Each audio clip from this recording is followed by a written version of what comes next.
হুদাইবিয়া সন্ধির সময় পৌত্তলিকদের পক্ষ থেকে এক ব্যক্তি আগমন করেছিল দূত হিসেবে, যার নাম ছিল উরওয়া ইবনে মাসউদ সাকাফি।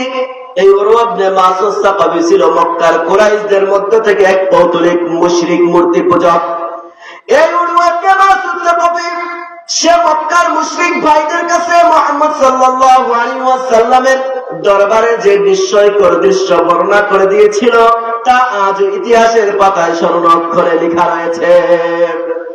মুহাম্মদ সাল্লাল্লাহু আলাইহি ওয়াসাল্লামের দরবারে কেমন দৃশ্য ছিল, সাহাবায়ে কেরাম রাসূলকে কেমন ভালোবাসতেন, সাহাবায়ে কেরাম রাদিয়াল্লাহু তাআলা আনহু রাসূলের দরবারে তার আচরণ কেমন হয়েছিল।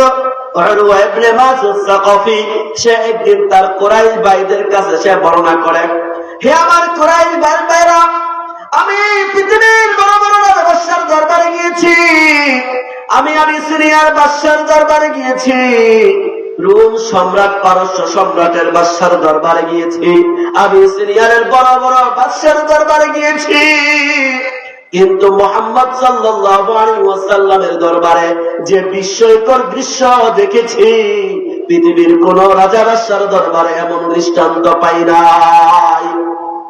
মুহাম্মদ সাল্লাল্লাহু আলাইহি ওয়াসাল্লামের দরবারের দৃশ্যকে মুহাম্মদ যখন থুতু নিক্ষেপ করে তার সাথীরা তার সঙ্গীরা সেই থুতু জমিনে পড়তে দেয় না, সেই থুতুকে হাতে নিয়ে শরীরের মধ্যে মাখতে থাকে, চেহারায় মাখতে থাকে। মুহাম্মদ সাল্লাল্লাহু আলাইহি ওয়াসাল্লাম যখন ওযু করে সে ওযুর এক ফোঁটা পানি নেওয়ার জন্য তার সঙ্গীরা তার সাথীরা সাহাবেরা তারা কি করে, সে এক ফোঁটা পানি নেওয়ার জন্য তারা রীতিমতো প্রতিযোগিতায় লিপ্ত হয়ে যায়। কেউ দূর থেকে দেখলে মনে করবে তারা লড়াই করতেছে।